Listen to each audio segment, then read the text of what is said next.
It is a universally known fact that dragons hoard treasure, but what is precious to a human may not be valuable to a dragon. The copper dragon to the east is known for her love of teapots. The great red dragon at the end of the world keeps secrets in glass jars. Even pseudodragons will hoard marbles, glass shards, and copper coins. In the town of Brid Haven, children were often warned about the Green Man, a dragon green as cave moss disguised as a human mage. Stories of disappeared children, taken on nights when the moon was clouded over, were repeated like prayers. In reality, the young green dragon failed to live up to his reputation. The Green Man was more like a vulture, venturing out from his hole to prey on the weak and the lost, picking at his ever-growing pile of corpses like a magpie, choosing the weapons that his enemies had wielded against him. The Green Man desired one thing: swords. As a youngling, he hid in the caves near pilgrimage routes and murdered unsuspecting knaves and squires, taking their practice swords of dull steel and small pocket knives. As he grew stronger, he would challenge the bravest knights in the land, best them, and take his spoils back to his hold. He never sat to admire them. It was just the having of what others had lost that satisfied him. The Green Man believed that swords represented the stories of humankind. Great families had huge, magnificent blades, with their great deeds written on them in gold script. Rusted short swords told stories of grit and survival. A dagger in a child's hand speaks of dreams unrealized. All these stories ended the same way. After some time, his treasure pile grew and grew. He no longer needed to venture out and hunt. Town guards, heroes, and knights would come to challenge him, only to add to his collection.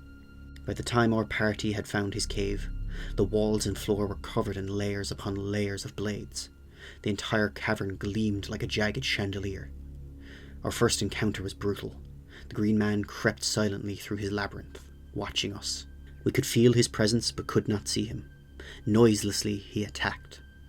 We had no time to ready ourselves, and in a matter of moments we were all breathless and weakened.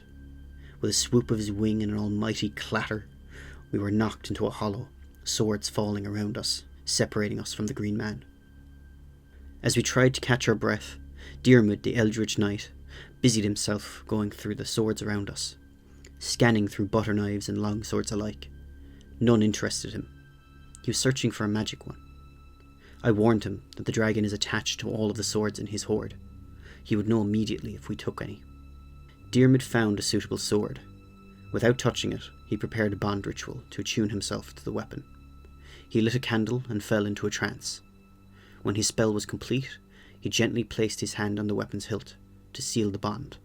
As he was meditating, we could hear the sound of water. It reverberated around the walls of steel, roaring through the small hollow. Together, we leapt down the underground waterfall, abandoning our fight. We followed the tunnels and emerged near the spine of the world. So we decided to head east. Sometime later, the players found themselves trapped in an abandoned forge.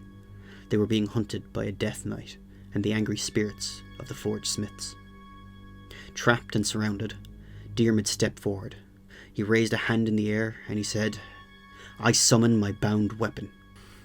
In silence, the army of undead enemies stepped closer, ensnaring the group. A sword flew into DIARMUID's hand, like Thor's hammer. He leapt forward and drove the blade into the Death Knight's chest, lodging it in the gaps of his armour. In response, the Death Knight hurled his hellfire orb at the party. The effect was devastating. White-hot flames filled the old forge, shaking the walls and setting the wooden rafters ablaze. The blast knocked DIARMUID unconscious and left the other two players severely wounded. Suddenly, the enraged dragon burst through the forge wall and barreled into the Death Knight, clawing and biting at him, desperate to reclaim his lost sword. As the monsters fought, the surviving party members took their chance to escape. They ran towards a gaping hole in the wall. Enraged ghosts chased after them, and burning debris blocked their path. The Green Man ripped the Death Knight in two. The undead minions were released from his influence and faded from existence. DIARMUID regained consciousness on his next turn. He got to his feet and saw the wounded and enraged Green Man chasing after his fellow party members. Again, he used his bond ability to summon the sword. The sword flew from the dragon's grip and into DIARMUID's hand. The Green Man took the bait. He dove after DIARMUID, knocking over a pillar in the process. The walls and the ceiling of the forge collapsed on them both. DIARMUID was killed, and the Green Man was crushed. still clutching his precious sword.